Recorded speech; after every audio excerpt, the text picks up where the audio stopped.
Everyone, it's me again, John Bernard Molina from 20 Bachelor of Technical Vocational Teacher Education, and for today's video, we're going to discuss to all of you and demonstrate to all of you about volleyball. Yes, about volleyball. Consider the techniques, different skills, different drills, different service, and but before that, guys, Miss Adla will discuss to all of you about history. Let's start.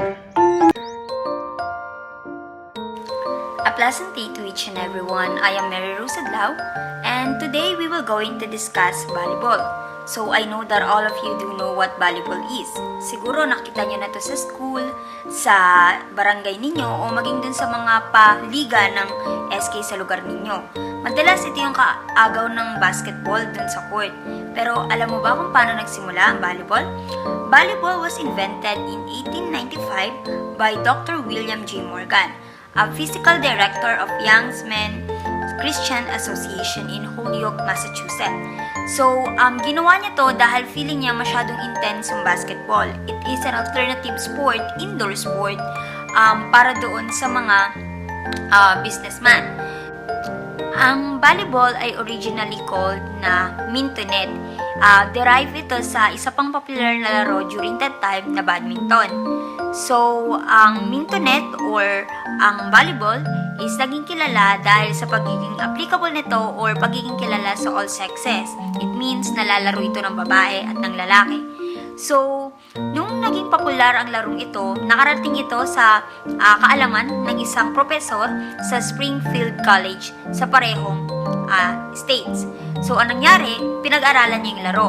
Nakita niya na merong volleying nature yung laro, kaya hinandog niya or sinuggest niya kay Dr. Morgan na palitan ng pangalan from mintonet to volleyball. At nagkasundo naman ang dalawa. Nagkaroon ng isang libro or handout para sa mga official regulation ng volleyball. Noong taong 1897, pinublish ang unang-unang official handbook of the Athletic League of the Young Men's Christian Association of North America. Nilalaman ng librong to ang mga regulasyon at mga polisiya na kailangan nasa paglalaro ng volleyball. So, ilang taong pang lumipas ay naging kilala ito sa buong mundo bilang isa sa pinaka maganda at pinakamahusay na konsepto ng paglalaro ng grupuhan.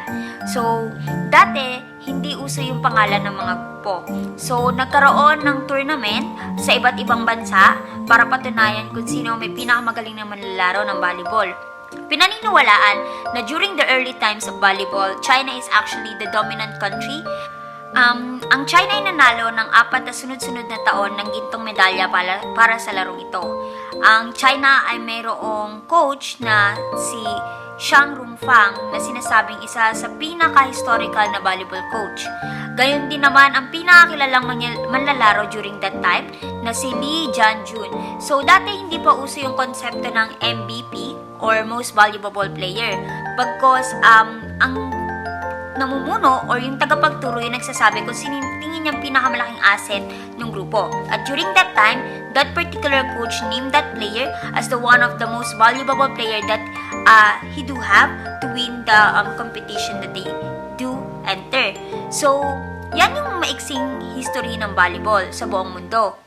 Pero paano nga ba natin nagsimulang makilala ang volleyball? Nagsimulang laruin ang volleyball sa Pilipinas noong 1910. Isa ito sa mga impluensya ng Amerikano sa ating bansa nang manakop sila dito. Ito ay nintroduce ni Elwood S. Brown, ang physical director sa Pilipinas ng YMCA. Sa ngayon, ang volleyball ay isang female-dominated sports. Though, meron pa rin naman mga naglalaro nitong lalaki. Meron pa rin tayong kupunan ng mga lalaking volleyball at isa na doon ay yung spiker strip ang isa sa top tier na men's volleyball dito sa Pilipinas. Maaaring hindi nyo man kilala pero narinig ninyo ang pangalang Alyssa Valdez. Si Alyssa Valdez ay isa sa pinaka-notable na player ng volleyball dito sa Pilipinas. Nagsimula siyang maglaro ng volleyball nung siya 12 taong gulang pa lamang hanggang maging isa sa pinakakilalang manlalaro ng kupunan ng volleyball sa Ateneo de Manila.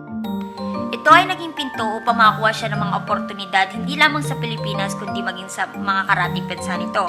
Nagkaroon siya ng mga global recognition na naging dahilan upang siya makapaglaro sa Thailand for 3BB na Cormont and Taiwan for the Attack Line Volleyball Club.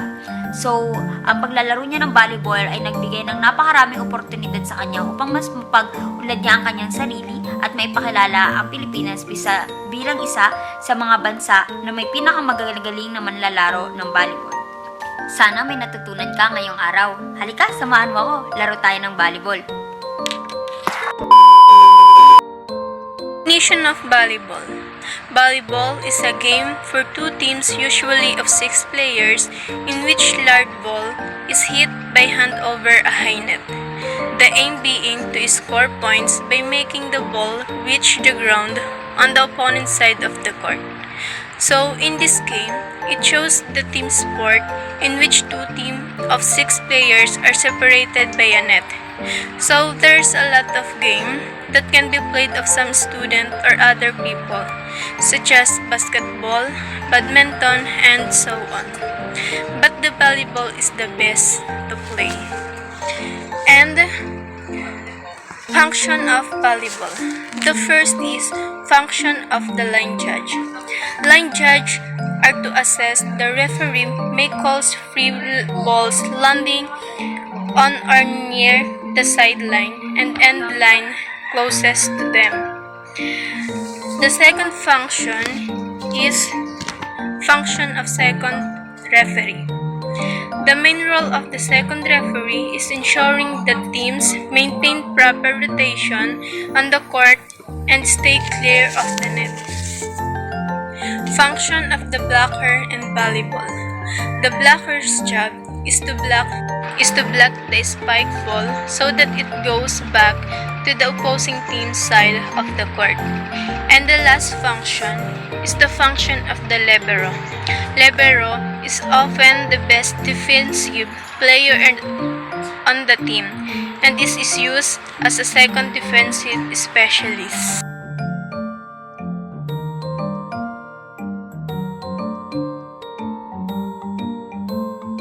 What are the purpose of playing volleyball? The object of volleyball is to score more points than the opposing team. This is done by sending the ball over the net and grounding it inside the opposing team court.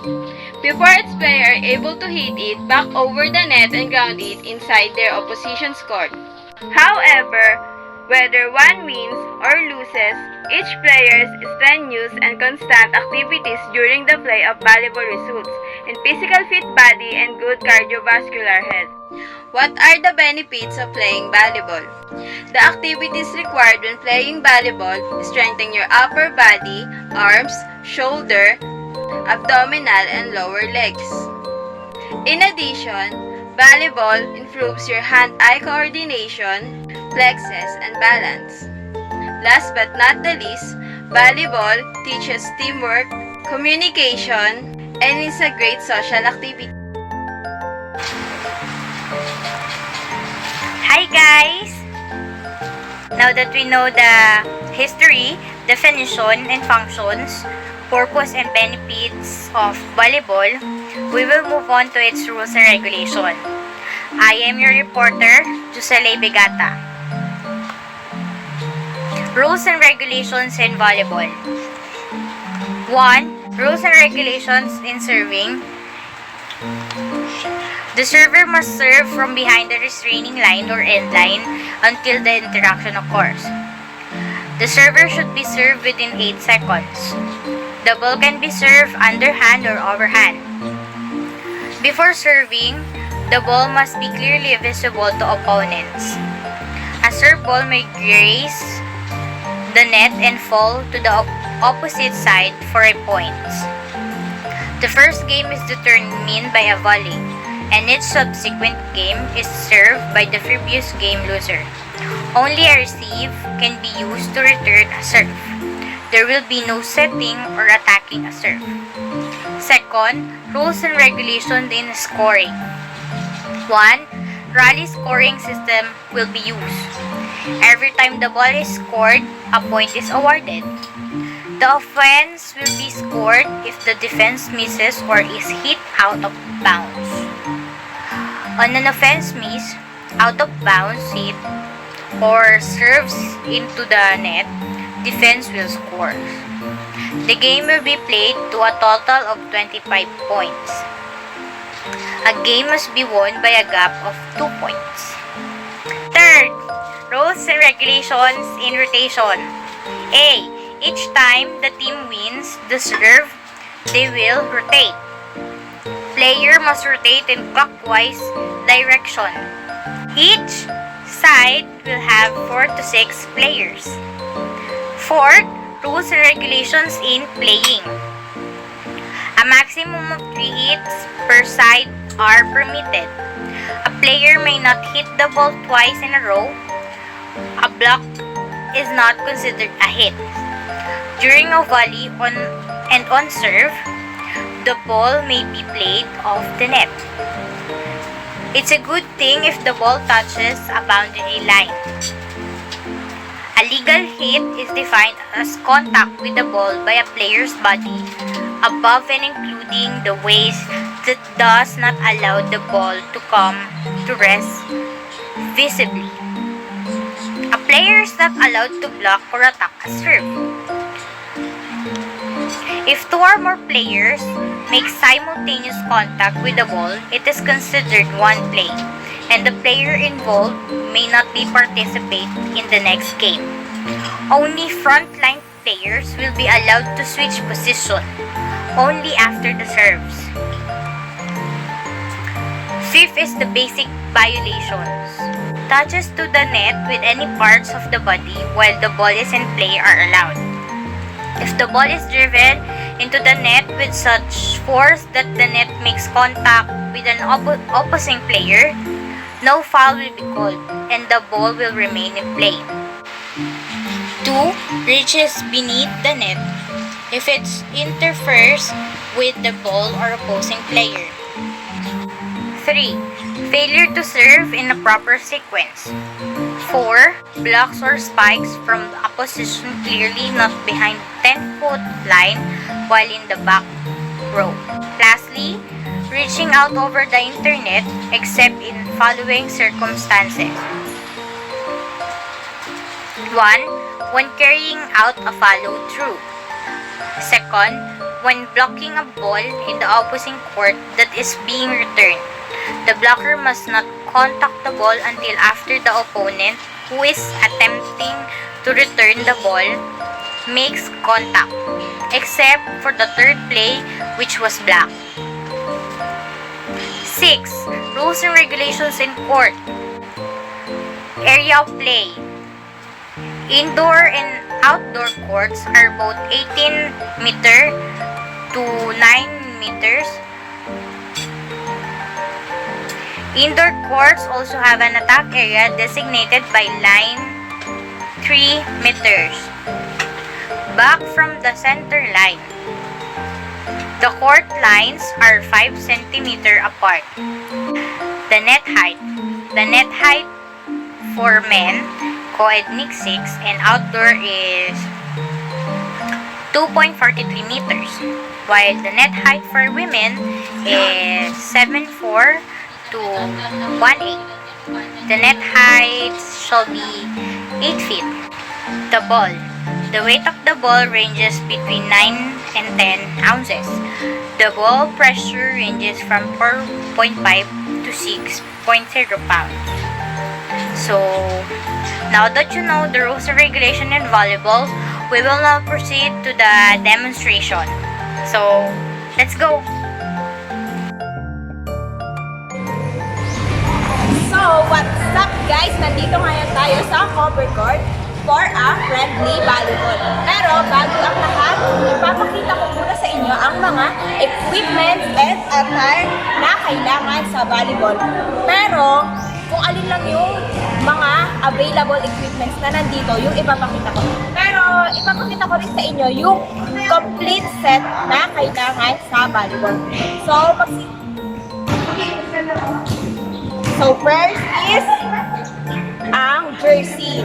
Usually, sleeveless yung required. Pero ngayon, sa TV, yung mga volleyball players natin, may sleeve na yung nila ginagamit. Pero usually talaga sleeveless ang gamit. So next one is knee pad. Ito yung usually na required sa mga player or sa paglalaro ng volleyball. Ginagamit ang knee pads para ma-lessen yung sakit kapag nadapa tayo or natulog tayo sa sakit.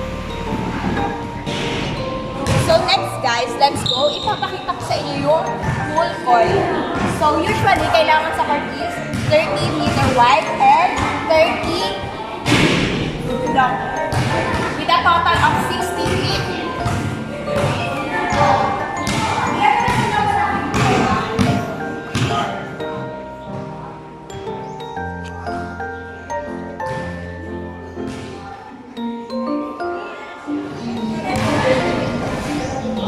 So ngayon, nandito tayo ngayon sa head part. Usually, sa mga lalaki, ang kailangan is 32 feet. Ewan ko 32 feet kasi for friendly volleyball lang naman to. And 39 inches. Ewan ko tayo pag 39 inches.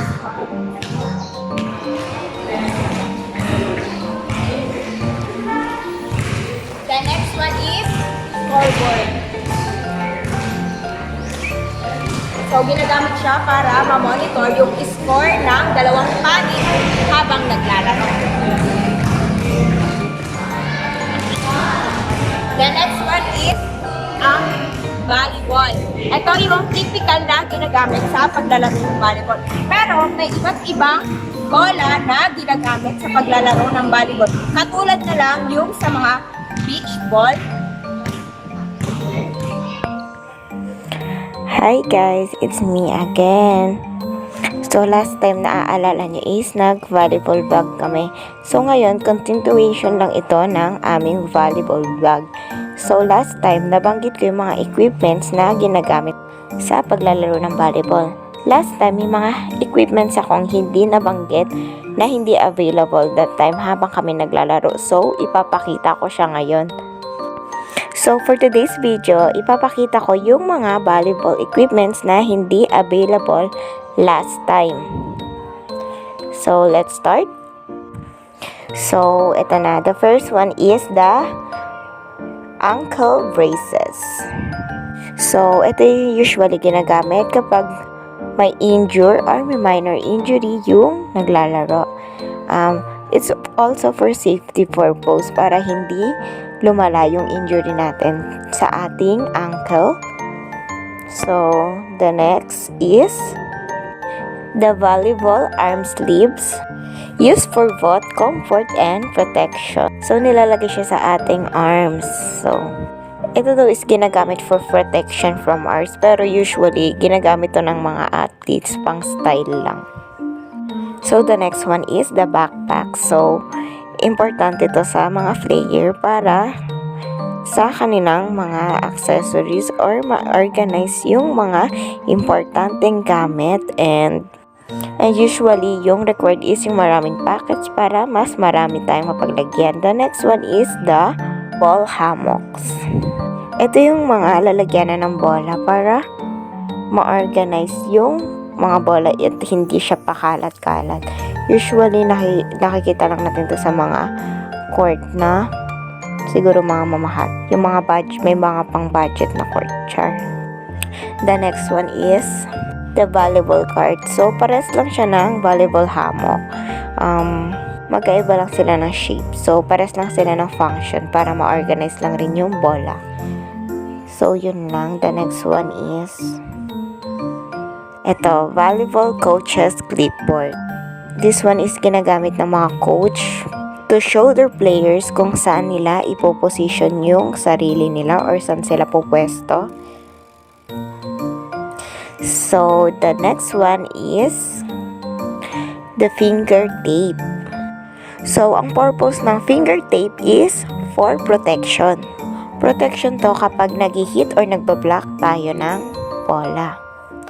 So, next one is the volleyball penalty card. So, last time, yung referee namin is may dalang volleyball penalty cards. I forgot to show it lang sa inyo kasi masyado nang occupied yung utak ko sa paglalaro.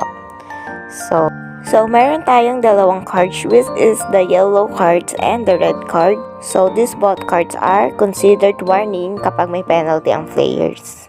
So, the next one is eto, bottled water. So, last time, ang meron lang kami is mga soft drinks or bottled water. Hindi siya yung talagang may sarili kaming like ganyan water bottles na panglaro talaga, since it was just a friendly game lang naman with the other group for collaboration and para mas ma-perform ng maayos yung mga penalties and yung mga position sa volleyball and yung mga strike pose. So, I hope you understand guys at may mga information kayong nalaman about our vlog. So, thank you and goodbye. Maraming salamat sa inyong pakikinig. Bye-bye!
Hi guys, good afternoon and ngayong hapon ipapaalam o ipapaliwanag ko sa inyo yung 6 na position pag naglalaro tayo ng volleyball at kung ano-ano yung role nila sa isang team.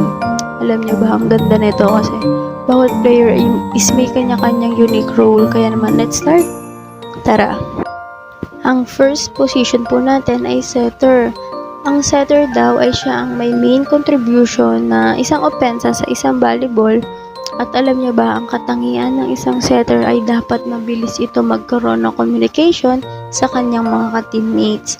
At mahalaga ang setter kasi kung walang setter, hindi magkakaroon ng magandang spike or maayos na spike. At tsaka technical sa bola. Kaya naman talaga sobrang mahalaga rin ang isang setter sa isang team. Ang pangalawa po natin ay outside hitter. Ang outside hitter naman ay kilala siya bilang left side hitter. Bakit left side hitter? Dahil makikita natin siya sa left. And para naman magkaroon tayo ng katangian ng left side hitter, dapat matataas tayong tumalon, mabilis ang mga paa natin, and mabilis tayo mag-adapt ng situation, ng bawat situation pagdating sa paglalaro ng volleyball dahil may mga tendency na sa atin mapunta yung bola at dapat mabilis tayo sa pagkilos para ma-hit din natin yung bola pabalik sa ating kalaban. Kaya yun ang outside hitter. Ang pangatlo naman po natin ay opposite hitter. Ang opposite hitter naman po ay pwede natin siya tawagin na right side hitter dahil makikita po natin siya sa right side.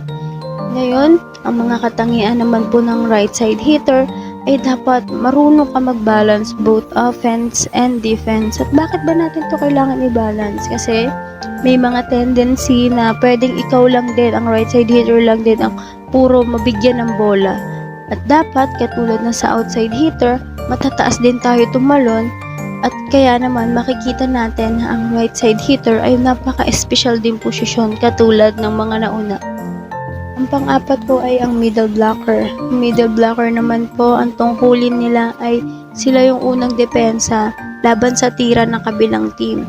Kaya naman mapapansin natin ang mga middle blocker, sila yung pinaka tinitignan yung atake ng kabilang team para mabilis nilang naitataas ang kanilang braso pangharang sa net. Ganun din ang middle blocker, mapapansin natin na sila yung unang nagkakapunto sa buong set. Kaya maganda rin na maging posisyon mo ay isang middle blocker.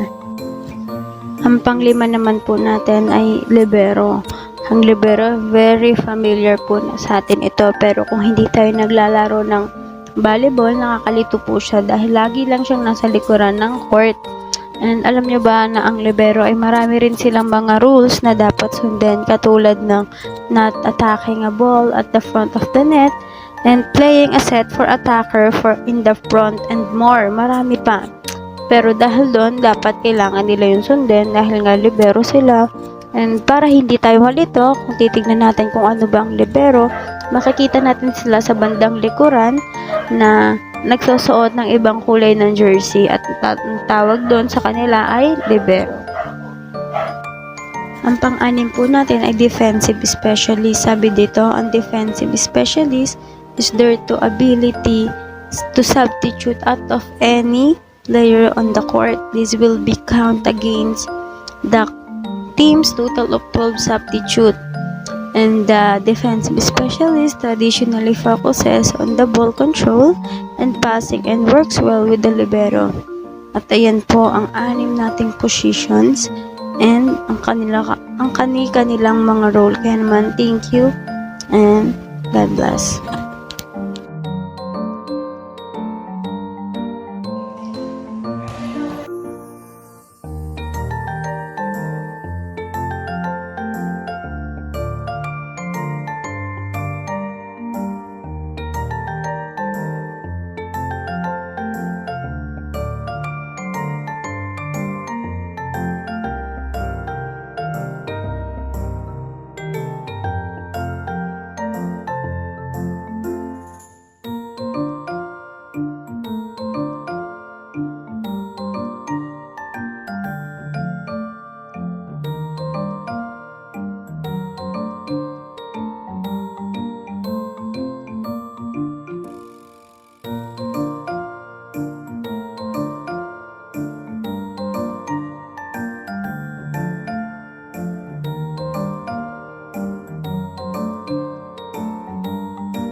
game of volleyball.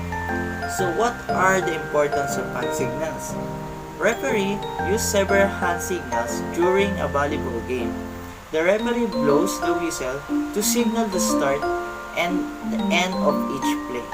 The hand signals are given by the referee who first signal the fault and that indicates which team has won the point. A point is indicated by one finger at the side of the court to indicate the winner of the rally. What are the signals? Signals are your language as a referee. Your signals are your language, and if you have a great command of that language, then it will show your expertise, your knowledge of the sport, your understanding of the rule, your confidence, your fairness, your control of the match, and your professionalism. What is the purpose of blowing whistle? The purpose of blowing whistle and when you immediately identify the fault or the ball is otherwise out of the play. The whistle should be blown with authority and should be loud and crisp. Be sure to use a good quality of whistle that can be heard over the participant and spectator noise. This is the hand signal used by the official in the game of volleyball. Authorization to serve. Move the hand to indicate the direction of service. Team to serve. Extend the arm to the side of the team that will serve. Penetration to the opponent court. Point your finger in front of you. Net touched by a player. Indicate that respective side of the net. Reaching beyond net. Place a hand above the net, palm facing downwards. Attack, hit, fault. Make a downward motion with the forearm, hand open. Delay in the game, warning. Point in the hand with the yellow card. Misconduct, penalty. Show red card. Change of court. Raise the forearms front and back and twist them around the body. Time out. Place the palm of the hand over the fingers of the other held vertically forming a T and then indicate the requesting team. Substitution. Circular motion of the forearms around each other. Ball out. Raising both arms while keeping the upper arms parallel to the floor. Misconduct warning. Show a yellow card for penalty. Misconduct expulsion. Show both cards. Catching, lifting. Slowly lift the forearm, palm of the hand facing upwards. Double contact. Raise two fingers, spread open. Four touches. Raise four fingers, spread open. Ball is in. Point the arm toward the floor. Misconduct disqualification. Show red and yellow card separately for disqualification. Ball not toss. Lift the extend arm, the palm of the hand facing upward. Delay in service. Raise 8 fingers, spread open. Blocking, screening. Raise both arms vertically, palms forward. End of set. Cross the forearms in front of the chest, hands open. Positional rotational fault. Make a circular motion with the forefinger. Delay in the game penalty. Point in the hand with red card. Ball out. Raise the forearms vertically, hands open, palms toward the body. Ball touch.